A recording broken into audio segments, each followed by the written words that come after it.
Dear friends and masters, welcome back to our channel oneness vegetarianism. నా పేరు స్వప్నేశ్వరి. ముందుగా మనందరి గురువు అయిన డాక్టర్ బ్రహ్మశ్రీ పితామహ పత్రి సార్ నా యొక్క అనంతకోటి ఆత్మ ప్రణామాలు. సత్యలోకవాసులకి, దివ్యలోకవాసులకి, మహాకారణలోకవాసులకి, నక్షత్ర లోకవాసులకి, ఏంజల్స్కి, మహావతార్ బాబాజీకి, బుద్ధ భగవానుడికి, రామ్తా మాస్టర్కి, పరమాత్మైన సదానంద యోగి మహారాజ్కి, పరమగురువులకి, పరమగురు మండలందరికీ అనంతకోటి ఆత్మ ప్రణామాలు. మేడం, మీరు దాన్ని కొంచెం మ్యూట్లో పెట్టండి సౌండ్. పరమగురువులకి, పరమగురు మండలందరికీ కొంచెం మ్యూట్లో పెట్టండి. పరమగురువులకి, పరమగురు మండలందరికీ నా యొక్క అనంత కోటి ఆత్మ ప్రణామాలు. ఆస్ట్రల్ మాస్టర్స్ అందరికీ పేరు పేరున స్వాగతం, సుస్వాగతం. Welcome masters, welcome welcome. Thank you. అయితే రోజులాగానే ఈరోజు కూడా మరింత జ్ఞానాన్ని, విజ్ఞానాన్ని మనకు షేర్ చేయడానికి రామ్తా విజ్ఞానం ద్వారా మరి జ్యోతి మేడంకి సాదరంగా వెల్కమ్ చేద్దాం masters. Madam, welcome to our session madam. Over to you madam, Jyothi madam. Thank you madam. ముందుగా మన గురువు గారి పత్రికలకి ఆత్మప్రణామాలు తెస్తూ నాకు జ్ఞానాన్ని ఇచ్చిన గురువులందరికీ, నా తల్లిదండ్రులకు, నాకు ఈ అవకాశం నుంచి స్వప్నేశ్వరి మేడానికి మనకి జ్ఞానాన్ని అందించిన రామ్తా మాస్టర్ ఆత్మప్రణామాలు తెలుసుకుంటూ స్టార్ట్ చేసుకున్నాం ఫ్రెండ్స్. మనం ఈ రోజు తెలుసుకునే జ్ఞానము ప్రాపంచికమా, ఆధ్యాత్మికమా, దేన్ని మనం ఎంచుకోవాలి. ప్రాపంచిక జీవితం ఎంచుకోవాలన్నా, ఆధ్యాత్మిక, అందరికీ ఇది ఒక మన కన్ఫ్యూజ్. ఆధ్యాత్మిక జీవితం ఎంచుకోవాలా, ప్రాపంచిక జీవితం ఎంచుకోవాలా, ఏమి ఎంచుకోవాలి? దీనికి రామ్తా మాస్టర్ ఏం చెప్తున్నారంటే, ఫస్ట్ మీరు కలిగి ఉన్న జీవితానికి కృతజ్ఞతలు చెప్పుకోండి. మీకు భగవంతుడు ఏమైతే ఇచ్చినాడో వాటన్నిటిని మనం ముందు కృతజ్ఞతలు తెలుసుకోండి. మనం లేని వాటి కోసం చూసుకుంటాం. కానీ మాస్టర్ ఏం చెప్తున్నారంటే, మీకు ఎంతో పేరు లేకపోయింది, మనకు శరీరాన్ని, ఇంత గొప్ప శరీరాన్ని ఇచ్చినాడు, ఇంత కోట్ల విలువైన శరీరాన్ని ఇచ్చినాడు, ఇంత అద్భుతంగా నడవగలుగుతున్నాం, పనులు చేయగలుగుతున్నాం. వీటన్నిటికీ మనం కృతజ్ఞతలు చెప్పుకోండి అని చెప్తున్నాడు.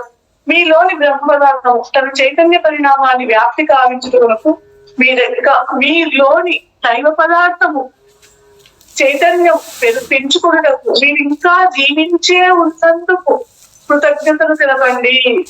మీ చైతన్యాన్ని పెంచుకున్నందుకు, మీరు జీవించి ఉన్నందుకు మీరు ఆ భగవంతునికి కృతజ్ఞతలు తెలపండి. ఈ జీవితానికి ఒక మన ప్రతి ఒక్కరి జీవితానికి ఒక పరమార్థం ఉంటుంది. ఈ జీవితానికి పరమార్థం ఉన్నది. దాన్ని పొందే వరకు సవిధానమైన కృషి ఉంటుంది కదా అని చెప్తున్నాడు అన్నమాట. తదాస్తు, అట్లే అగునుగాక అని చెప్తున్నాడు. మనం రెండో చాప్టర్ ఈరోజు తెలుసుకునేది ప్రాపంచికమా, ఆధ్యాత్మికమా. ఫస్ట్ మాస్టర్ అడిగే క్వశ్చన్ కు రామ్తా ఏం సమాధానం చెప్తున్నారో మనం వింటాం. మాస్టర్స్ అడిగే క్వశ్చన్ కు రామ్తా మాస్టర్ ఏం సమాధానం చెప్తున్నారో ఇక్కడ విందాం. ప్రాపంచిక జీవితము మరి ఆధ్యాత్మిక జీవితము అంటే మనము కుటుంబానికి, ఈ బయట ప్రపంచానికి ఎక్కువ ప్రాధాన్యత ఇవ్వాలా, లేదా ఆధ్యాత్మికకు ఎక్కువ ప్రాధాన్యత ఇవ్వాలని అడుగుతున్న దానికి క్వశ్చన్ రామ్తా మాస్టర్ ఏం సమాధానం చెప్తున్నారంటే, మీరు రెండిటికి సమానమైన ప్రాధాన్యత ఇవ్వాలి. ప్రాపంచికానికి, ఆధ్యాత్మికానికి ఏది తక్కువ, రెండిటికి సమానమైన ప్రాధాన్యత ఇవ్వాలని రామ్తా మాస్టర్ చెప్తున్నారు. ఇక్కడ మీకు రెండు కళ్ళు ఎంత అవసరమో అదే మాదిరిగా జీవితంలో రెండు కూడా మీకు అవసరమే, అత్యవసరమే. ఈ రెండు కూడా ఒక్కటే అని చెప్తున్నాడు మాస్టర్. అంటే రెండు కళ్ళు ఎంత ముఖ్యమో ఈ ప్రాపంచికము, ఆధ్యాత్మికము కూడా రెండు కళ్ళ లాంటిదే, రెండు అవసరమే అని చెప్తున్నాడు ఇక్కడ. దీనికి ఇంకొక కోసం ఏంటని అడుగుతున్నారంటే, ప్రాపంచిక సుఖాలు ఆధ్యాత్మిక జీవితానికి ఆటంకాలు కల్పించవా? మనం ఇక్కడ ప్రాపంచికంగా బాగా ఆనందంతో ఉన్నాం, డబ్బులు ఉంది, కుటుంబంలో రిలేషన్షిప్స్ ఉన్నాయి, అన్ని విధాలు బాగుంది. అది మనకు ఆధ్యాత్మికానికి ఆటంకం కల్పించవా అని అడిగిన క్వశ్చన్ కు రామ్తా మాస్టర్ ఏ సమాధానం చెప్తున్నారంటే, ప్రాపంచిక సుఖాలు ఆధ్యాత్మికతకు ఆటంకాలు కావు. ఆధ్యాత్మికత ప్రాపంచిక జీవితానికి ఆటంకం కాదని చెప్తున్నాడు. ఎంతైనా ఉండదు, మన ఎరుకలో, మన జ్ఞానంలో మనం ఉన్నప్పుడు మనకి ఎందుకు ఆటంకం అవుతున్నది? మనం ప్రాపంచిక జీవితంలో ఎంత ఆనందంగా ఉన్నా ఎలా ఉన్నా మనం ఎరుకతో జ్ఞానంతో ఉన్నప్పుడు అవి మనకు ఆటంకం కావు. ఆధ్యాత్మిక ప్రాపంచిక జీవితానికి ఆటంకం కాదు అని ఇక్కడ మాస్టర్ చెప్తున్నాడు. మాస్టర్ ఇంకొకటి ఏమని అడుగుతున్నాడంటే, సంకల్పాలను ఎంచుకుని వాటిని సాధించడం కోసం కర్మలను ఆచరించాలి. కర్మలను ఆచరించడం వల్ల ఆధ్యాత్మికత ముందుకు సాగదు కదా అని అడుగుతున్నాడు. మనము కొన్ని సంకల్పాలను ఎంచుకొని ఆ సంకల్పాలు నెరవేరే దానికని మనము దానికోసం కొన్ని కర్మలను ఆచరించాలి. కర్మలను మనం ఆచరించడం వల్ల మనము ముందుకు పోలేము కదా, ఆధ్యాత్మికంగా ఎదగలేము, ఆధ్యాత్మికత ముందుకు సాగదు కదా అనే క్వశ్చన్ కు రామ్తా మాస్టర్ ఇచ్చే సమాధానం ఏంటంటే, కర్మలను ఆచరించడంలో ఏ మాత్రం తప్పు లేదు, కానీ మనము కర్మలు అంటే ఇక్కడ ఏం చేయాలి, మనం పని చెయ్యాలి. ఇక్కడ రామ్తా మాస్టర్ ఏం చెప్తున్నారు, పని చెయ్యండి, ఫలితం ఆశించొద్దండి అని చెప్తున్నాడు.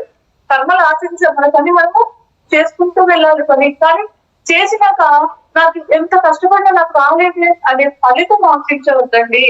ఫలితం నాకు ఇలాగే ఉండాలి లేదా అలా ఉండాలి అని మీ పరిమిత జ్ఞాన పరిధిలో మీరు ఆశించకూడదు అని చెప్తున్నారు. మీరు పని చేయండి, కానీ మీ అజ్ఞానంతో, మీ పరిమిత జ్ఞానంతో, ఇలా పరిమిత జ్ఞానంతో నా ఫలితం అంత కష్టం చేసిన నాకు ఇలాగే ఫలితం రావాలనేది మాత్రం ఆశించకూడదు అని ఇక్కడ మాస్టర్ చెప్తున్నాడు.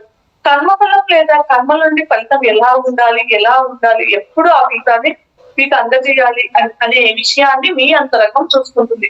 అంటే మనము చేసిన పనికి ఆ ఫలితం ఎలా ఉండాలి అనే ఆ ఫలితాన్ని మీకు ఎప్పుడు, అంటే మనం చేసిన పనికి ఫలితం ఎప్పుడు అందజేయాలి అనేది మన లోపల ఉన్న ఆత్మ చూసుకుంటుంది అని చెప్తున్నాడు ఇక్కడ. అందుకని మీరు పని ప్రశాంతంగా మీ పని మీరు చేసుకుంటూ పోండి, ఆ ఫలితం ఎప్పుడు రావాలో అప్పుడు వస్తుంది, మీ అంతరంగం చూసుకుంటుంది అని ఇక్కడ చెప్తున్నాడు అనమాట. అందుకని ఇప్పుడు మనము ఏ పని చేసినా ఫలితం మీద దృష్టి పెట్టకూడదు, పని పైన దృష్టి పెట్టాలి. పని శ్రద్ధగా, ఆ పని మీద శ్రద్ధగా మనం ఎంత సాయశక్తులు దాని మీద పని చేయాలి. మనకి ఎప్పుడు ఆ ఫలితాన్ని ఇవ్వాలో మన అంతరంగం చూసుకుంటుంది అని చెప్తున్నాడు మాస్టర్. ఇంకొక క్వశ్చన్ ఏంటంటే, మరి మా ఇంటెలిజెన్స్ తో ఎందుకు వివేచన చేయకూడదు, కర్మ ఫలితాన్ని ఎందుకు ఆశించదు? మరి ఇక్కడ అడుగుతున్నారు మాస్టర్. ఏమని అడుగుతున్నారు అంటే, మనము పని చేస్తాము, మన తెలివితో ఎందుకు ఆశించకూడదు, ఎందుకు ఆలోచన చేయకూడదు?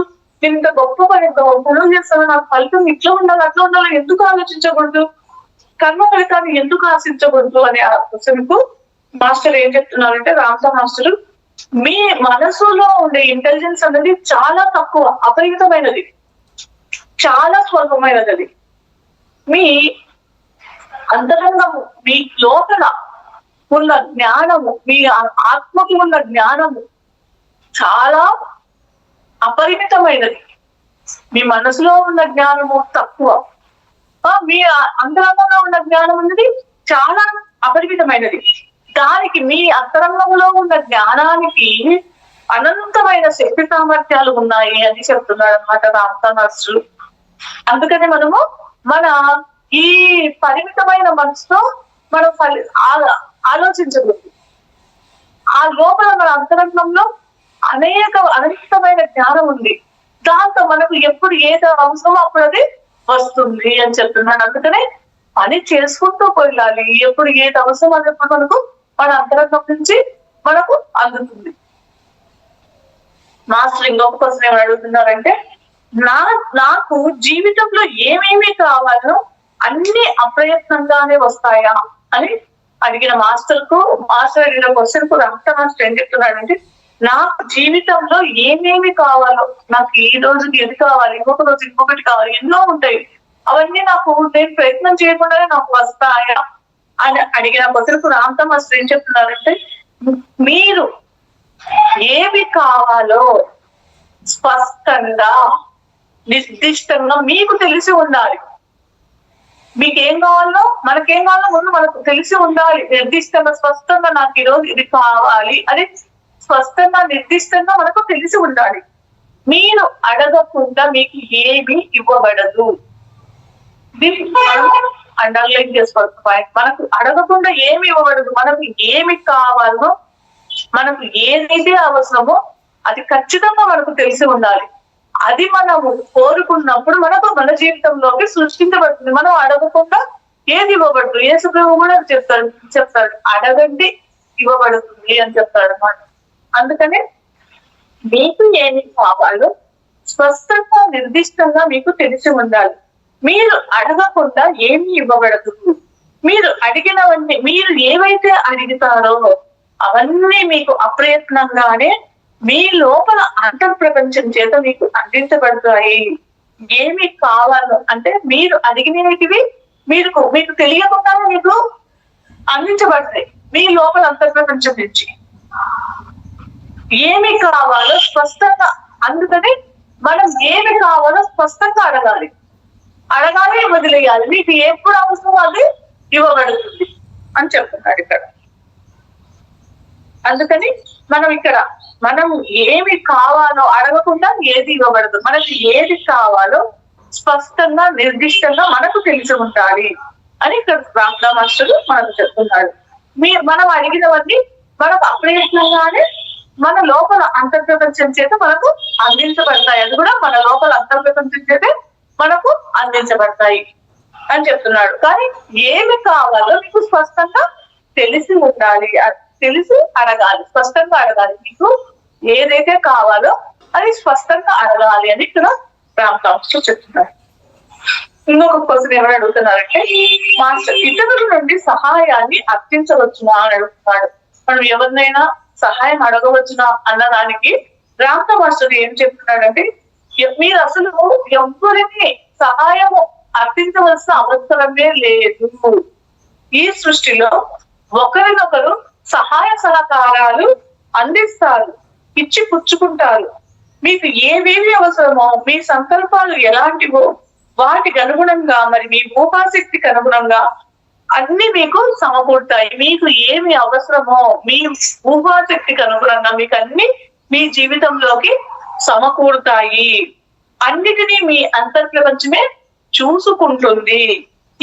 ఈ లోకానికి మనము ఏదైతే ఈ లోకానికి ఇస్తామో మనము తిరిగి ఇవ్వబడుతుంది అని చెప్తున్నాడు అన్నమాట. మనం ఏదైతే ఇస్తామో, మనం ప్రేమనిస్తే ప్రేమ వస్తుంది, డబ్బునిస్తే డబ్బు వస్తుంది, జ్ఞానం ఇస్తే జ్ఞానం వస్తుంది. ఏదైతే ఏది మనము ఇవ్వగలుగుతామో, మనం సంతోషాన్ని ఇస్తే సంతోషం మనకు ఎక్కువ వస్తుంది. మనం ఈ లోకానికి మనం ఏదైతే ఇస్తామో మనకు తిరిగి మళ్ళా అదే మన జీవితంలోకి ఇవ్వబడుతుంది. మనం నలుగురికి ఆనందం ఇచ్చినాము, మనకు ఆనందం వస్తుంది. మనం డబ్బులు ఇచ్చినాము, మనకు డబ్బులు వస్తుంది. ఏది ఇస్తే అది మనకు తిరిగి ఇవ్వబడుతుంది అని మాస్టర్ చెప్తున్నాడు. మనం ఈ లోకానికి ఏదైతే మనం ఇస్తామో, మనం 10 మందికి మంచి చేసినామో మనకు అదే మళ్ళా మనకు తిరిగి వస్తుంది అని ఇక్కడ రామదా మాస్టర్ చెప్తున్నాడు. ఈ లోకానికి మనం ఏదైతే ఇస్తే మనకు అది తిరిగి వస్తుంది అని చెప్తున్నాడు మాస్టర్. మరి నేను ఎలాంటి సంకల్పాలను కలిగి ఉండాలి అని అడిగిన క్వశ్చన్ కు రామదా మాస్టర్ ఏం చెప్తున్నారు? ఇష్టమైన ప్రామాణికతలు లేవు. ఇలాగే ఈ సంకల్పమే పెట్టుకోవాలి అనేవేమీ లేవు. మీ చైతన్య శక్తికి అనుగుణంగా కళాశక్తి స్థాయిలలో సంకల్పాలు ఏర్పరచుకోగలుగుతారు.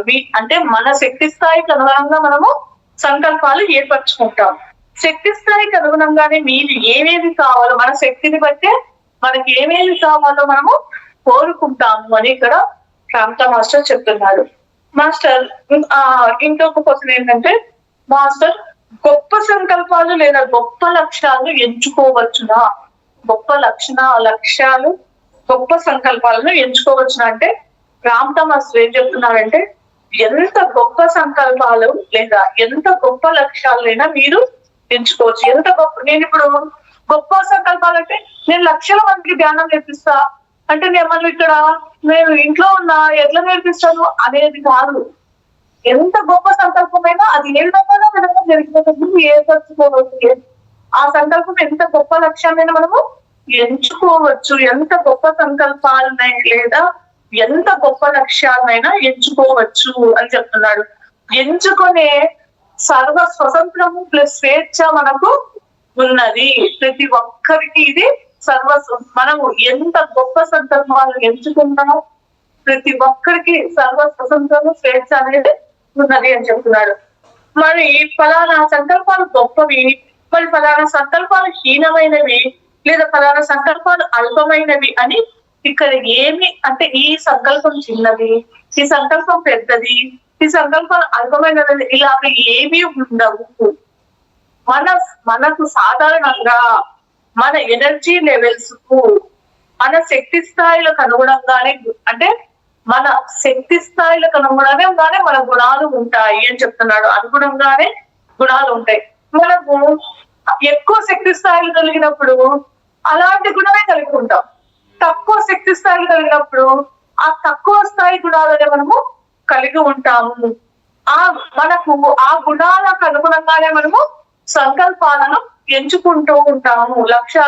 ఆ సంకల్పాల లక్ష్యాలు ఉంటాయి అన్నమాట. ఇక్కడ మనం ఏం చేయాలి? మన శక్తిని పెంచుకోవాలి. శక్తిని పెంచుకోవాలంటే ధ్యానము ఎక్కువ చేయాలన్నమాట. అంటే ఇక్కడ మన శక్తి స్థాయిని బట్టి దానికి అనుగుణంగానే గుణాలు ఉంటాయి. ఆ గుణాలకు అనుగుణంగానే సంకల్పాలు లేదా లక్ష్యాలు కూడా ఉంటాయి అని చెప్తున్నాడు. ఎప్పుడైతే మనం తక్కువ స్థాయిలో ఉన్నప్పుడు తక్కువ స్థాయి లక్ష్యాలు ఉంటాయి, తక్కువ స్థాయి సంకల్పాలు లేదా లక్ష్యాలు ఉంటాయి. ఇక్కడ మనం ఎప్పుడైతే మన శక్తిని పెంచుకుంటామో దానికి తగినట్లు ఆ గుణాలు సంకల్పాలు లక్ష్యాలు ఉంటాయి అని చెప్తాడు. అందుకని పత్రిసలు ఏం చెప్తాడు? దేనికైనా ధ్యానమే ధ్యానమే అని చెప్తాడు. ఆ ధ్యానం చేసి శక్తిని పెంచుకున్నప్పుడే మనకు అన్నీ అర్థమవుతాయి. ఇక్కడ మాస్టర్ ఇంకొకటి ఏం అడుగుతున్నాడంటే తక్కువ శక్తి స్థాయిలు గల వ్యక్తి గొప్ప సంకల్పాలు లేదా లక్ష్యాలను ఎంచుకోలేడా అని చెప్తున్నాడు. ఇక్కడ పైన ఏం చెప్పినారు? మీ శక్తి స్థాయిని బట్టి మీరు లక్ష్యాలు ఎంచుకుంటారు అని చెప్పినాడు కదా. ఇక్కడ ఇంకొక కోసం ఏం అడుగుతున్నాడు అంటే తక్కువ శక్తి స్థాయిలు గల వ్యక్తి, ఎనర్జీ లెవెల్ తక్కువ ఉన్న వ్యక్తి గొప్ప సంకల్పాలు లేదా లక్ష్యాలను ఎంచుకోలేడా అంటే రాప్తా మాస్టర్ ఏం చెప్తున్నారంటే ఎంత గొప్ప లక్ష్యాలు లేదా సంకల్పాలనైనా ఎంచుకోవచ్చు. ఇక్కడ శక్తి స్థాయిలు అంటే ఏమి? ఎరుక. ఎక్కువ శక్తి ఎక్కువ ఉన్నప్పుడు ఎక్కువ ఎరుకను కలిగి ఉంటాం. మన శక్తి ఎక్కువ ఉన్నప్పుడు మనం ఎక్కువ ఎరుకను కలిగి ఉంటాం. ఎంతెంత ఎరుకను కలిగి ఉంటారో అంతంత మేరకు మనకు స్పష్టంగా నిర్దిష్టంగా లక్ష్యాలు సంకల్పాలు ఎంచుకోగలుగుతారు. అంటే మనం ఎక్కువ శక్తిని కలిగి ఉన్నప్పుడు ఎక్కువ ఎరుకను కలిగి ఉంటాం. ఎక్కువ ఎరుకను కలిగి ఉన్నప్పుడు మన సంకల్పాలు మన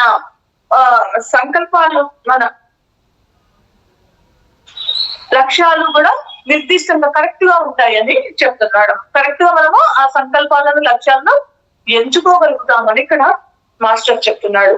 మరి ప్రతి పాయింట్ కు ఇక్కడ రామ్తో మాస్టర్ ఏం చెప్తున్నాడు? ఎరుక ఎరుక అని చెప్తున్నాడు కదా. మాస్టర్ అదే అడుగుతున్నాడు. ఎరుక అనే దానిని మీరు వివరించగలరా? ఎరుక అంటే ఏంటి? దానిని వివరించగలరా అని అడిగినప్పుడు రామ్తో మాస్టర్ ఏం చెప్తున్నాడంటే ఎరుక అంటే మీలోని దైవ పదార్థము, మనలో ఉన్న దైవ పదార్థాన్ని ఎరుక అంటారు. బ్రహ్మ పదార్థం గురించి దానికి గల అపరిమితమైన శక్తియుక్తుల గురించి మీకు అంటే ఎరుక అంటే మనలో ఆ దైవ పదార్థం గురించి ఆ దైవ పదార్థానికి ఉన్న శక్తియుక్తుల గురించి తెలిసి ఉండడమే ఎరుక అని చెప్తున్నారు ఇక్కడ రామదాసు. తెలిసి ఉండడమే ఎరుక అంటే ఆత్మ జ్ఞానమును అంటే ఎరుక అంటే ఆత్మ జ్ఞానమును కలిగి ఉండడము. దీనినే ఆధ్యాత్మిక జ్ఞానం అని కూడా పిలుస్తారు అని చెప్తున్నాడు. ఆత్మ జ్ఞానాన్ని కలిగి ఉండడం అంటే ఏ టైంలో ఏది మాట్లాడాలి, ఏ టైంలో ఏది ఆలోచించాలి, ఏ టైంలో ఎలా ప్రవర్తించాలి, ఎట్లా నడుచుకోవాలి అనేదంతా ఆత్మ జ్ఞానాన్ని కలిగి ఉండడం అనమాట. అంటే ఆత్మ జ్ఞానాన్ని దీనినే మనం ఏ టైంలో ఎట్లా సంకల్పాలు పెట్టుకోవాలి, ఏ సిచ్యువేషన్ పైన ఎట్లా ప్రవర్తించాలి, ఇవన్నీ ఆత్మ జ్ఞానాన్ని కలిగి ఉండడము. అంటే ఆత్మ జ్ఞానాన్ని, దీనినే మనము ఆధ్యాత్మిక జ్ఞానం అని కూడా పిలవచ్చు అని చెప్తున్నాడు అనమాట ఇక్కడ మాస్టర్. మరి సంకల్పాలు మరి లక్ష్యాలు జ్ఞానం పైన ఆధారపడి ఉంటాయా అని అడిగినప్పుడు మాస్టర్ ఏం అడుగుతున్నాడంటే, సంకల్పాలు మరి లక్ష్యాలు జ్ఞానం పైన ఆధారపడి ఉంటాయా? మనం పెట్టుకునే సంకల్పాలు మరియు లక్ష్యాలు జ్ఞానం పైన ఆధారపడి ఉంటాయా అంటే, రామ్తా మాస్టర్ ఏం చెప్తున్నాడంటే, మీ యొక్క జ్ఞాన పరిధి ఎంత మేరకు విస్తరించి ఉంటుందో ఆ మేరకే మీరు, ఆ మేరకు మాత్రమే మీరు సంకల్పాలను లేదా లక్ష్యాలను ఏర్పరచుకోగల సామర్థ్యాన్ని కలిగి ఉంటారు. అంటే మీ ఎదుక ఎంతవరకు ఉంటుందో అంతవరకు మాత్రమే మనము సంకల్పాలు లక్ష్యాలను ఏర్పరచుకునే సామర్థ్యాన్ని కలిగి ఉంటారని ఇక్కడ రామ్తా మాస్టర్ చెప్తున్నారు. మీకు ఉన్న జ్ఞాన పరిధిలో మాత్రమే మీకు ఏమి కావాలో, మీరు కోరుకున్నది, అంటే మీ జ్ఞానం పెరిగే కొద్దీ మీకు ఏమి కావాలో, మీరు కోరుకున్నది ఏమిటో మీకు స్పష్టంగా అర్థం అవుతుంది, మీరు స్పష్టంగా ఎంచుకోగలుగుతారు అని ఇక్కడ రామ్తా మాస్టర్ చెప్తున్నాడు అనమాట. మాస్టర్ జ్ఞానం యొక్క పరిధి ఎంత అంటే, ఇక్కడ ఇంకొక మా కోసం ఏమని అడుగుతున్నారంటే, జ్ఞానం యొక్క పరిధి ఎంత మేరకు విస్తరించి ఉండాలి అన్నప్పుడు రామ్తా మాస్టర్ ఏం చెప్తున్నాడంటే, ప్రస్తుతం మీరున్న స్థితి నుండి అనంతం వరకు, అంటే జ్ఞానం ఎంత, దానికి ఎక్కడ లేదు, లిమిటేషన్ లేదు. మనం ఇక్కడ ఈ స్థితి నుంచి మన జ్ఞానం ఎంత అయినా అనంతం వరకు మన జ్ఞానం విస్తరించి ఉండాలి అని చెప్తున్నాడు. జ్ఞానం అనేది అనంతమైనది, పురోగతి అనేది అనంతకాలం, పురోగతి అనేది ఎప్పుడు జరుగుతుండే ప్రక్రియ ఇది అని రామ్తా మాస్టర్ చెప్తున్నాడు. దీనికి అనేది అంతం లేదు. ఇది ఇంకా తెలుసుకుంటూ ఉంటే ఇంకా ముందుకు వెళ్తూనే ఉంటాం. జ్ఞానం అనడానికి అది అనంతమైనది అని చెప్తున్నాడు. దానికి మాస్టర్ ఇంకొక క్వశ్చన్ ఏమడుగుతున్నాడు అంటే, ఒక అల్పశక్తి స్థాయిలో ఉన్న వ్యక్తి అత్యున్నతమైన సంకల్పాలను లక్ష్యాలను ఎంచుకోగలడా? అంటే శక్తి తక్కువగా ఉన్న వ్యక్తి గొప్ప గొప్ప సంకల్పాలను, గొప్ప గొప్ప లక్ష్యాలను ఎంచుకోగలుగుతాడా అని అడిగినప్పుడు రామ్తా మాస్టర్ ఏం చెప్తున్నారంటే, అల్ప శక్తి స్థాయి గల వ్యక్తి, అధిక శక్తి స్థాయి గల వ్యక్తి అంటే ఇక్కడ విభజన లేదు, ఏమీ లేదు. ఈ సృష్టిలోని సకల జీవాత్మలకు వివిధ శక్తి స్థాయిలు ఉంటాయి. ఆ స్థాయిల నుండి ముందుకు పురోగమిస్తూ ఉంటారు. అంటే ఇక్కడ మాస్టర్ ఏం చెప్తున్నాడంటే, ఇక్కడ తక్కువ ఎక్కువ అనేది లేదు, విభజన లేదు. మనము ఈ సృష్టిలో సకల జీవాత్మలకు కూడా ఒక్కొక్క శక్తి స్థాయిలు ఉంటాయి. ఆ స్థాయి నుండి అంటే వాళ్ళకు ఉన్న అంటే ఇక్కడ చరాచర సృష్టిలో ఉండే జీవాత్మలన్నీ ఒక్కొక్క శక్తి స్థాయిలకు కలిగి ఉంటాయి. దాని నుంచి ఆ జీవాత్మ ఎదుగుతూ ఉంటుంది అని చెప్తున్నాడు, పురోగమిస్తూ ఉంటుంది అని చెప్తున్నాడు. ఈ శక్తి స్థాయిలకు అనుగుణంగా, అంటే అక్కడ ఆ జీవాత్మకు ఉన్న శక్తి స్థాయిలకు అనుగుణంగానే జ్ఞానము యొక్క పరిధి ఉంటుంది ఆ జీవాత్మకు. అందుకే చూడండి ఏం చెప్తాడు పత్రిసారు, ఎవరిని ఎందుకు తప్పు పెట్టరు, వాళ్ళ జ్ఞానాన్ని బట్టి వాళ్ళు మాట్లాడుతూ ఉంటారు. వివిధ శక్తి, ఒక్కొక్క జీవాత్మకు ఒక్కొక్క జ్ఞాన పరిధి ఉంటుంది, దానిని బట్టి వాళ్ళు నడుచుకుంటూ ఉంటారు అనమాట. ఆ శక్తి స్థాయి నుంచి వాళ్ళు ఎదుగుతూ ఉంటారు.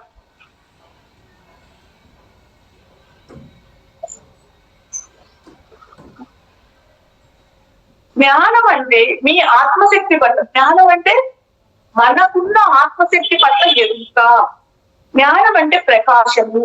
మీ ఆత్మశక్తి యొక్క వెలుతురును ఎంత మేరకు, మీ ఆత్మశక్తి యొక్క వెలుతురును మీరు ఎంత మేరకు దర్శించగలుగుతారో ఆ మేరకు అంటే మీ ఆత్మశక్తి యొక్క వెలుగును మీరు ఎంత వరకు కలిగి ఉంటారో అంతవరకే మీకు అవగాహన అవుతుంది అని చెప్తున్నాడు అనమాట. అవగాహన అనేది ఉంటుంది అని చెప్తున్నాడు.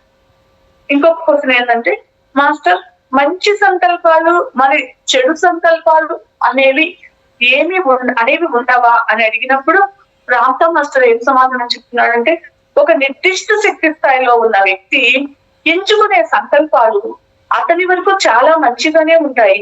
అతని కంటే ఉన్నత శక్తి స్థాయి గల వ్యక్తి మొదటి వ్యక్తి యొక్క సంకల్పాలు చాలా చెడ్డవిగా కనిపిస్తాయి. అంటే ఒక స్థితిలో ఉన్న వ్యక్తి సంకల్పాలు అతనికి మంచిగా ఉంటాయి. అతని కంటే ఎక్కువ శక్తి స్థాయిలో ఉన్న వ్యక్తికి ఇతనిగా చూసినప్పుడు, ఇతని సంకల్పాలు చూసినప్పుడు చెడ్డవిగా అనిపిస్తాయి అని చెప్తున్నారు. అంటే దీనికి ఉదాహరణ కూడా మనకు అర్థమయ్యేదానికి రామతా మాస్టర్ ఏం చెప్తున్నాడు అంటే, ఒక వ్యక్తి దొంగతనమును వృత్తిగా ఎంచుకుంటాడు. ఆ శక్తి స్థాయిలో అంటే అతనికి ఆ వ్యక్తికి, ఆ జీవాత్మకు ఒక వ్యక్తి దొంగతనాన్ని ఆయన వృత్తిగా ఎంచుకున్నాడు. అతనికి అది కరెక్ట్. అతనికి దానికి అనుగుణంగానే అతను పనిచేస్తాడు. ఆ శక్తి స్థాయిలో లేదా ఆ చైతన్య శక్తి స్థాయిలో ఆయనకున్న శక్తి పరిధి మేరకు అది కరెక్ట్. ఆయన చేసే పని ఆయనకు కరెక్ట్. అతని శక్తి స్థాయి పెరిగినప్పుడు తాను చేసుకున్నది సరైనది కాదు అని ఎరుక కలుగుతుంది. ఆ స్థితిలో అప్పుడు దొంగతనాన్ని వృత్తిగా స్వీకరించడు. అంటే ఏ శక్తి స్థాయిలో చేసే పని అతనికి కరెక్ట్. అతను పురోగమించినప్పుడు, అతని శక్తిని పెంచుకున్నప్పుడు అతనికి అప్పుడు ఇక్కడ అతను చేసిన పని తప్పు అనేది అతనికి అర్థం అవుతుంది. తర్వాత ఆ పని చెయ్యడు అని చెప్తున్నాడు. అందుకే మనకు ఈ ఉదాహరణ ఇస్తున్నాడు. అంటే ఒక దొంగ ఉన్నాడు, అతను ఆయన శక్తి స్థాయిని బట్టి అతనికి కరెక్ట్. కానీ ఆ దొంగ ఆయన జ్ఞానాన్ని ఎరుగును పెంచుకున్నప్పుడు అతనికి అప్పుడు అతను చేసిన పని తప్పు అనిపిస్తుంది. అప్పుడు ఆ స్థితిలో అప్పుడు ఆయన ఆ దొంగతనాన్ని వృత్తిగా స్వీకరించాడు అని చెప్తున్నాడు. అప్పుడు మాస్టర్ అడుగుతున్నాడు, తప్పు ఒప్పులు నిర్ణయించడం ఎలా అంటే, రామతా మాస్టర్ ఏం చెప్తున్నాడంటే, విశ్వంలో తప్పు ఒప్పులు, అందుకనే ఇక్కడ ఎక్కడ తప్పు లేదు, ఎక్కడ ఒప్పు లేదు, ఏది తప్పు కాదు. వాళ్ళ స్థితిలో వాళ్ళకది కరెక్ట్, మన స్థితిలో మనకి కరెక్ట్. ఎవరి స్థితిలో, ఎవరి జ్ఞానాన్ని బట్టి, ఎవరి ఎరుకను బట్టి వాళ్ళకది కరెక్ట్. అందుకనే ఈ విశ్వంలో ఎక్కడా తప్పన్నదే లేదు అని చెప్తున్నాడు మాస్టర్. విశ్వంలో తప్పు ఒప్పులు అనేవి ఎక్కడా లేవు. ఆయా చైతన్య శక్తి స్థాయిలలో గల ఎరుకకు అనుగుణంగా వీరు కర్మలు, అంటే మన శక్తి స్థాయిని బట్టి మనం కర్మలను ఆచరించడం జరుగుతుంది అంతే తప్ప తప్పు లేదు, ఒప్పు లేదు. ఇక్కడ మన శక్తి స్థాయిని బట్టి మనం పనిచేస్తూ ఉంటాం. ఇప్పుడు ఆ దొంగకు ఆ స్థితిలో ఉన్న ఆయనకు అది కరెక్ట్. ఆయన స్థితిని పెంచుకున్నప్పుడు అది చెయ్యడు. అంతే తప్పు ఒప్పన్నది ఎక్కడా లేదు ఇక్కడ అని చెప్తున్నాడు అన్నమాట.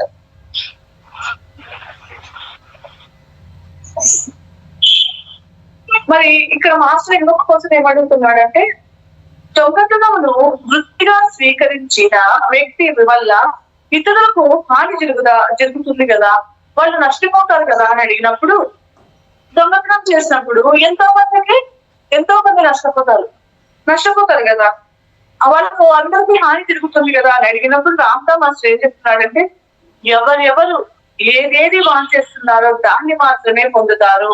హాని జరుగుతుందో అనే భయాలతో హానిని మాత్రమే ఆకర్షిస్తున్నారు. అంటే ఇక్కడ ఎక్కడ తప్పు లేదు. ఎవరు ఏది కోరుకుంటే అది జరుగుతుంది. వాళ్ళు అది కోరుకుంటున్నారు. హాని జరుగుతుంది, నాకు హాని జరుగుతుంది అని భయంతో జీవించినప్పుడు వాళ్ళకి అదే జరుగుతుంది అని చెప్తున్నాడు అనమాట. మనం ఏదైతే ఆకర్షిస్తామో అది మన దగ్గరికి వస్తుంది. వాళ్ళు అజ్ఞానంలో నాకు హాని జరుగుతుంది, నాకు ఇట్లా అవుతుంది, నా జీవితం ఇట్లా అవుతుంది అంటే అది అట్లనే అవుతుంది అని చెప్తున్నాడు. వాళ్ళు దాన్ని ఆకర్షిస్తున్నారు అని చెప్తున్నాడు అనమాట. కనుక హానిని మాత్రమే జీవిత అనుభవంగా కనుక వాళ్ళు ఆ హానిని మాత్రమే, వాళ్ళు ఆకర్షించిన దాన్ని మాత్రమే జీవిత అనుభవంగా తీసుకుంటారు. భయం అనేది కూడా ఒక సంకల్పం, భయం కూడా ఒక సంకల్పమే. అందుకనే మనం చెప్తారు, భయాన్ని కూడా మన లోపల నుంచి తీసివేయాలి, సంకల్పమే. ఆ విషయాన్ని మనం గుర్తుంచుకోవాలి. ఇప్పుడు ఎవరికైనా యాక్సిడెంట్ జరిగిందంటే వాళ్ళు ఆకర్షించినారు. అది వాళ్ళ అజ్ఞానంలో వేరే వాళ్ళని చూసి వాళ్ళకి అట్లా జరిగిందేమో, నాకు ఇట్లా జరుగుతుందేమో వాళ్ళు ఆకర్షించినారు కాబట్టి అది జరిగింది. అది ఎక్కడా తప్పనేది ఎక్కడా లేదు. ఇక్కడ దొంగతనం జరగాలి అంటే వాళ్ళు కూడా భయంతో వాళ్ళు నాకు జరుగుతుందేమో ఆకర్షించడం వల్ల అది మనకు అది జరుగుతుంది. దీనికి ఒక కథ ఉందన్నమాట. ఒకసారి ఏం జరుగుతుందంటే, ఒక మంచి ఆరోగ్యంగా ఉన్న వ్యక్తి ఒక జాతకుడి దగ్గరికి, ఒక జాతకం చెప్పి అతని దగ్గరికి వెళ్ళాడట. వెళ్ళినప్పుడు అతను ఏం చెప్పినాడు, నువ్వు 2 నెలల్లో చనిపోతావు అని చెప్పినాడు. ఇంకా అతను బాగా పేరు మోసిన జాతకం చెప్పారు. ఈయనకు ఎంత ఇక ఆయనకు ఏమీ అర్థం కాలేదు. ఇంకెక్కడికి పోయినా అదే అనమాట. ఎంత తీసుకుని ఎవరికి చెప్పినా, ఏ డాక్టర్ దగ్గరికి పోయినా, ఏం చేసినా ఆయనకి ఏది పని చేయలేదు. ఆయన చెప్పినది ఆ నమ్మకంతో, ఆ భయంతో ఆయన ఆ మృత్యువును ఆకర్షించుకుని ఆయన చనిపోయినాడు అనమాట. అంటే అక్కడ ఆ జాతకం చెప్పింది కరెక్ట్ కాదు కానీ ఈయన రోజు అదే తలుచుకొని అదే ఆ మృత్యువుని అట్లే ఆకర్షించుకొని ఆయన 2 నెలలకు ఆయన చనిపోయినాడు. అంటే ఇక్కడ ఏమర్థం అవుతుందంటే మనం ఏదైనా మనం ఆకర్షిస్తేనే అది మన దగ్గరికి వస్తాయి. అంటే ఇక్కడ అదే చెప్తున్నాడు రామత మాస్టర్. మనం ఏదైతే కోరుకుంటున్నామో దాన్ని మాత్రమే పొందుతాము. మనము ఆయన చనిపోతాడు అని అనుకున్నాడు, చనిపోయినాడు. హాని జరుగుతుంది అని భయంతో హానిని మాత్రమే మనము ఆకర్షిస్తున్నాం. కనుక హాని మాత్రమే జీవితానుభవంగా స్వీకరిస్తాం. భయం అనేది, ఆ భయం ఆయన చనిపోతాను ఆ జాతకం చెప్పినప్పటి నుంచి ఆ భయంతో, అది కూడా ఆ భయం కూడా సంకల్పమే. ఆ విషయాన్ని మనం గుర్తుంచుకోవాలి. ఆయన అలా కాకుండా ఆయన జాగ్రత్తగా నాకేమి కాదు, నేను బతుకుతాను అనే నమ్మకం ఉంటే బతికండు. ఆయన ఆకర్షించుకున్నాడు అలా అని చెప్తున్నాడు. మీ భయాల వల్ల ఆలోచన తరంగాలను వెలువడిస్తారు మీరు.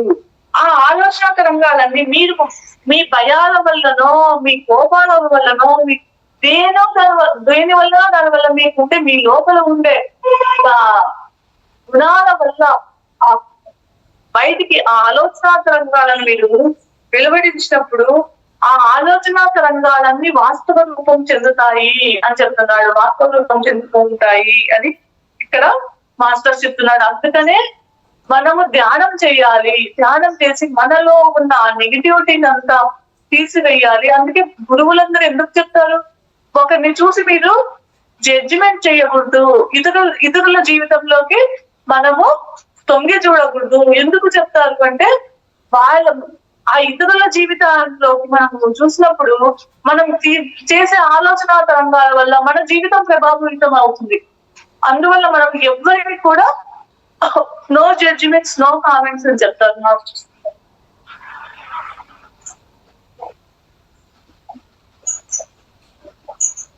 ఇంకొక క్వశ్చన్ ఏమడుగుతున్నారంటే, ఒక నిర్దిష్ట శక్తి స్థాయిలో ఉంటున్న వ్యక్తి అంతకంటే అత్యున్నతమైన సంకల్పాలను, లక్ష్యాలను ఎంచుకోవచ్చా? ఒక మామూలు వ్యక్తి ఎక్కువ సంకల్పాలను, లక్ష్యాలను ఎంచుకోవచ్చా అంటే ఇక్కడ రామత మాస్టర్ ఏం చెప్తున్నాడంటే, అత్యున్నతమైన లక్ష్యాలను ఎంచుకోవాలి. మీరు ఏ శక్తి స్థాయిలో ఉన్నప్పటికీ అత్యున్నతమైన లక్ష్యాలను ఎంచుకోవాల్సి ఉంటుంది. మనం ఏ శక్తి స్థాయిలో ఉన్నా, ఎటువంటి ఇప్పుడు నేనున్నాను, నేను లక్ష మందికి ధ్యానం నేర్పిస్తాను, అట్లా ఎక్కువగా గొప్ప సంకల్పాలు ఎంచుకోమని చెప్తున్నాడు ఇక్కడ రామత మాస్టర్. నువ్వు ఏ స్థితిలో ఉన్నా ఉండు, ఏ శక్తి స్థాయిలో అయినా ఉండు, కానీ గొప్ప లక్ష్యాలను ఎంచుకోవాలి. అలా ఎంచుకున్నప్పుడు ఆత్మజ్ఞానాన్ని పెంపొందించుకోవాలి. అట్లా గొప్ప లక్ష్యాలను ఎంచుకున్నప్పుడు ఏమైతుందంటే మనకు ఆత్మజ్ఞానాన్ని పెంచుకోవాలనే కోరిక కలుగుతుంది అని చెప్తున్నాడు. చాలా మనకు తెలియకుండానే ఆటోమేటిక్ గానే అప్రయత్నంగానే మనకు జ్ఞానము అనేది విస్తరణ, మన జ్ఞాన విస్తరణ అన్నది జరుగుతుంది అని చెప్తున్నాడు ఇక్కడ. మనకు తెలియకుండానే మనం ఎప్పుడైతే ఏదైతే సంకల్పించుకున్నామో ఆ సంకల్పించుకున్నప్పుడు ఏం జరుగుతుందంటే అంటే ఏ శక్తి స్థాయిలో ఉన్న గొప్ప లక్ష్యాన్ని ఎంచుకున్నప్పుడు మనకు అప్రయత్నంగానే మనకు అది అందుతుంది. ఇప్పుడు నేను 1,00,000 మందికి ధ్యానం చెప్పాలి అని అనుకున్నప్పుడు నాకు తెలియకుండానే అప్రయత్నంగానే అలాంటి పరిస్థితులు ఏర్పడతాయి అన్నమాట. అప్రయత్నంగానే మనం జ్ఞానం అనుకుంటాం. నేను ఆత్మజ్ఞానాన్ని పెంపొందించుకోవాలని తెలుసుకున్నప్పుడు అలాంటి అప్రయత్నపూర్వకంగానే మనకు జ్ఞాన విస్తరణ అన్నది జరుగుతుంది అని చెప్తున్నాడు. మీలోని దైవ పదార్థము మీకు కావలసిన మార్గదర్శకం ఇస్తుంది. మీలోని దైవ పదార్థము అంటే మీలోని ఆత్మ మీకు కావలసిన మార్గదర్శకాన్ని ఇస్తుంది అని చెప్తున్నాడు. అత్యున్నత లక్ష్యాన్ని చేరుకునేందుకు కావలసిన శక్తియుక్తలను మీ అంతర్శక్తి సమకూరుస్తుంది అని చెప్తున్నాడు. మీరు ఏదైతే అంటే మనం ఇక్కడ తెలుసుకోవాల్సింది ఏంటంటే మనం విత్తనాలు వేయాలి. ఆ విత్తనాలు ఎలా ఉండాలి? గొప్ప గొప్ప లక్ష్యాలు ఉండాలి మనలో అని చెప్తున్నాడు. అత్యున్నత లక్షణాన్ని చేరుకునేందుకు కావలసిన శక్తియుక్తులను మీ అంతర్శక్తి సమకూరుస్తుంది అని చెప్తున్నాడు అనమాట. అత్యున్నత లక్షణాలను చేరుకునేందుకు కావలసిన శక్తియుక్తులు మీ అంతర్శక్తి సమకూరుస్తుంది. మీ సంకల్ప శక్తి ఆ దైవ పదార్థము, బ్రహ్మ పదార్థము, మహామూల చైతన్యం. మీ ఈ సంకల్ప శక్తి ఆ దైవ పదార్థము, మహామూల చైతన్యం నుంచి వెలువడుతుంది.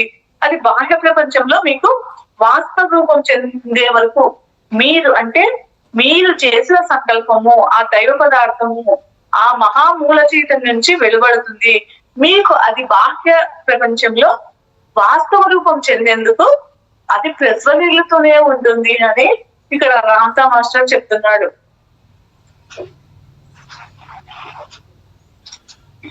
సంకల్ప శక్తి అన్నది ఒక అగ్నికీల వంటిది.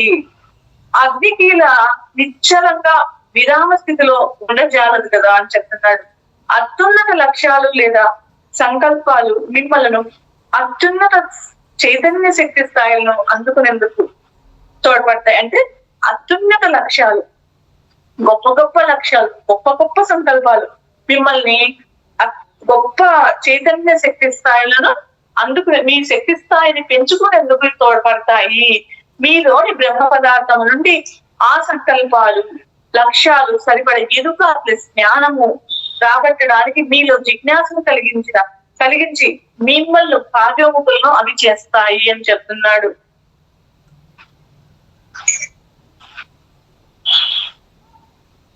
అంటే మీలోని ఉత్సాహాన్ని, ఉత్తేజాన్ని నింపి మీలోని జడత్వాన్ని ప్రారదోలి ఉన్నత చైతన్య శక్తి పరిణామం వైపు అవి నడిపిస్తాయి. ఈ సంకల్పాలు కీలలు. ఈ అగ్నికీలల వలె మీ చైతన్య పరిణామాన్ని ఉత్తేజకరంగా ఉండేటట్లు చేస్తాయి. జీవితం నిత్యోత్సాహంగా ప్లస్ నిత్యోత్సవంగా ఉంచుతుంది అని చెప్తున్నాడు. అంటే ఇక్కడ మనకి ఏం చెప్తున్నాడు? మన సంకల్పాలు అన్నవి ఒక విత్తనాలు లాంటివి. విత్తనములు నాటినప్పుడే అవి మొలకలు ఎత్తి మొక్కలుగా మరి వృక్షాలుగా పరిణమిస్తాయి. విత్తనం ఉంటేనే చెట్టు ఉంటుంది. మనం చేసిన సంకల్పం ఉంటేనే మన జీవిత సంఘటనలు ఉంటాయి అని ఇక్కడ రామతా మాస్టర్ చెప్తున్నాడు. ఇక్కడ ఇంకొక క్వశ్చన్ ఏంటి అంటే, మాస్టర్ ఒక సామాన్య మానవుడు గొప్ప సంకల్పాలను ఎంచుకోవచ్చునా అంటే, రామతా మాస్టరు అల్పమైన సంకల్పాలు లేదా గొప్ప సంకల్పాలు అంటూ ఏమీ ఉండవు. వీటి మధ్య విభజన అంటూ ఏదీ ఉండదు. ఒక వ్యక్తికి తన సంకల్పం గొప్పదిగా అనిపించవచ్చు, అదే సంకల్పం మరొక వ్యక్తికి చాలా చిన్నదిగా అనిపించవచ్చు.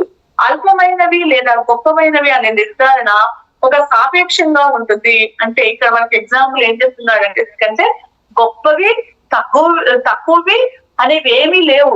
ఒక వ్యక్తికి అది గొప్పది అనిపించవచ్చు, ఇంకొక వ్యక్తికి అది తక్కువది అనిపించవచ్చు అని చెప్తున్నాడు. దానికి మనకి ఎగ్జాంపుల్ కూడా ఏం చెప్తున్నాడంటే, 1,00,000 రూపాయలు సంపాదించాలనే వ్యక్తికి అతని ఆలోచన పరిధిలో గొప్ప సంకల్పం అనిపించవచ్చు. మరి 1,00,00,000 రూపాయలు సంపాదించిన వ్యక్తికి ఆ 1,00,000 రూపాయలు చాలా సులభమైన సంకల్పంగా అనిపిస్తుంది. ఇక్కడ సామాన్య మానవుడు అనేవాడు సామాన్య మానవుడే, వాడు ఎవ్వడూ లేదు. అందరూ ఇక్కడ సామాన్యం అనేది ఎక్కడ లేదు. అందరూ అసామాన్యులే, అందరూ గొప్పవారే, అందరూ దైవాలే, అందరూ మహిమాన్వితమైన శక్తి సంపన్నులే. ప్రతి ఒక్కరిలోనూ దైవత్వం నిండి ఉంది. మీకు ఏమి కావాలో చాలా స్పష్టంగా నిర్దిష్టంగా తెలిపి సంకల్పం నిర్దిష్టంగా మీకు ఏమి కావాలో స్పష్టంగా ప్లస్ నిర్దిష్టంగా తెలిసి సంకల్పం పెట్టుకున్నప్పుడు వాటిని సమకూర్చడానికి ఎల్లవేళలా మీకు సిద్ధంగా ఉంటుంది. సంకల్పము లక్ష్యము పెద్దదా, చిన్నదా, లేదా అల్పమైనదా, లేదా గొప్పదా అనేది అప్రస్తుతం. అంటే అది అవసరం లేదు. సంకల్పం ఇది గొప్పదా, పెద్దదా, చిన్నదా, అల్పమైనదా అనేది కాదు. ఇక్కడ ఒకసారి మీ సంకల్పం లేదా లక్ష్యం శైలి ఎంతది అనేది కూడా అప్రస్తుతం. ఈ విశ్వానికి సంకల్పం ఎంత చిన్నది లేదా ఎంత పెద్దది అనేది అవసరమే లేదు. అంటే నువ్వు 1,00,00,000 రూపాయలైనా 1,00,000 రూపాయలైనా అది ఈ విశ్వానికి ఈ 1,00,00,000 రూపాయలు పెద్దదే, ఈ 1,00,000 రూపాయలు చిన్నదే అనేది విశ్వానికి అవసరం లేదు. అన్నిటినీ మీకు ఏది కావాలంటే అది సమకూరుస్తుంది. మీ దృష్టిలో ఈ భూమి చాలా పెద్దదిగా అనిపించవచ్చు, కానీ మన దృష్టిలో మనకి ఈ భూమి చాలా పెద్దది అనిపించవచ్చు, కానీ ఈ విశ్వంలో అంతకన్నా పెద్ద పెద్ద గోళాలు ఉన్నాయి. భూమి కంటే బ్రహ్మాండమైన సైజు గల గ్రహాలు ఉన్నాయి. ఈ విశ్వానికి లేదా మీ అంతఃశక్తికి సంకల్పం, లక్ష్యం చిన్నదైనా పెద్దదైనా ఏదైనా ఒకటే. అంటే ఈ విశ్వంలో మన అంతరంగంలో ఉన్న దేవునికి, ఆత్మకు మన లక్ష్యం చిన్నదైనా పెద్దదైనా ఏదైనా 1,00,000 రూపాయలైనా 1,00,00,000 రూపాయలైనా ఏదైనా ఒక్కటే అని చెప్తున్నాడు అన్నమాట. మీ జ్ఞానం యొక్క విస్తృతికి అనుగుణంగా మాత్రమే మీ లక్ష్యాన్ని, సంకల్పాన్ని స్పష్టంగా ప్లస్ నిర్దిష్టంగా సంపూర్తి అవగాహనతో ఎంచుకోగలుగుతారంటే మీ జ్ఞానం ఎదుక పెరిగినప్పుడు మాత్రమే మీరు సంకల్పాలను స్పష్టంగా, నిర్దిష్టంగా, సంపూర్ణ అవగాహనతో ఎంచుకోగలుగుతారని ఇక్కడ మాస్టర్ చెప్తున్నాడు. రేపు మనము సంకల్ప శక్తి అంటే లక్ష్యాల పైన ఎలా ధ్యాస పెట్టాలో మనము నేర్చుకున్నాం ఫ్రెండ్స్. 2 నిమిషాలు ధ్యానం చేద్దాం. కాళ్ళు 2 క్రాస్ చేసుకుందాం, చేతుల్లో చేతులు పెట్టుకుందాం. మనం ధ్యాన స్థితిలో కూర్చున్నాం. ఉచ్ఛ్వాస విశ్వాస పూర్తి ఎరుకతో ధ్యానం చేద్దాం. ఎరుక అంటే జ్ఞానము అని చెప్తున్నారు. మన శక్తి పెరిగే కొద్ది జ్ఞానం కలుగుతుంది.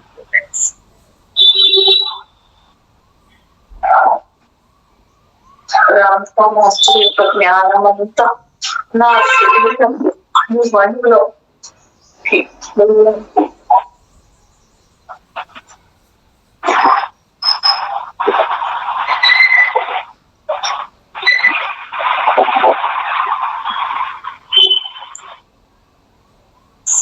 సంకల్పాలు నిర్దిష్టంగా కరెక్ట్ గా పెట్టుకోమని చెప్తున్నారు. మనకు ఆ సంకల్పం ఎంత పెద్దదైనా చిన్నదైనా విశ్వానికి ఒక్కటే అని చెప్తున్నారు.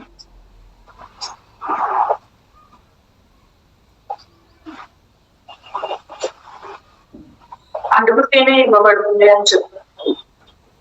సంకల్పం అనేది విత్తనాల వంటి, మనము ఆ సంకల్పం చేసినప్పుడు మొదలెట్టాలి అని చెప్తున్నారు.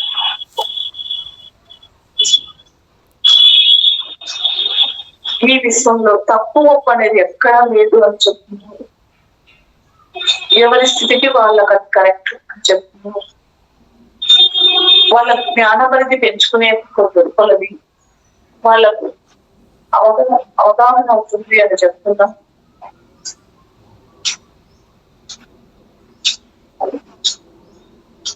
మనము గొప్ప గొప్ప సంకల్పాలను, లక్ష్యాలను తెచ్చుకున్నప్పుడు మన అంతర్ప్రపంచం మనకు ఎప్పుడు ఏది అవుతుందో ఇవ్వబడుతుంది. మనం చేసిన మనకు ఇవ్వబడుతుంది అని చెప్తున్నారు.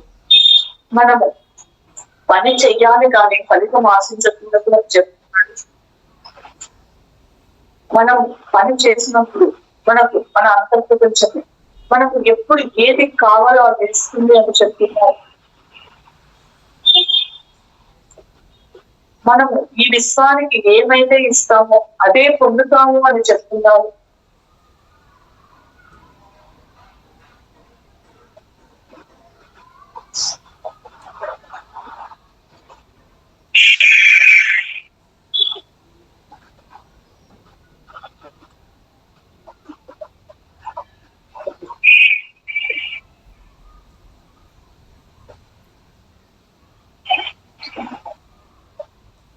ఈ విశ్వంలో మన ఆలోచనలే మన చిత్తాన్ని నిర్దేశిస్తాయి.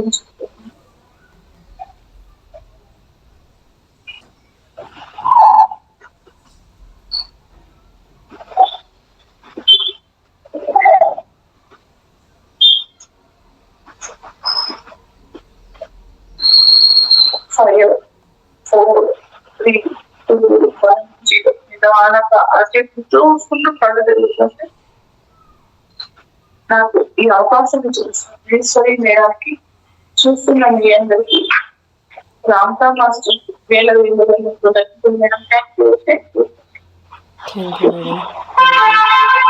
Thank you so much madam. మీకు నా యొక్క హృదయపూర్వకమైన కృతజ్ఞతలు. మరొక్కసారి సమస్త గురుమణులకి ఇంత అద్భుతమైన జ్ఞానాన్ని మనకు చేసిన తండ్రికి నా యొక్క అనంత కోటి ఆత్మ ప్రణామాలు. Thank you masters. Thank you so much.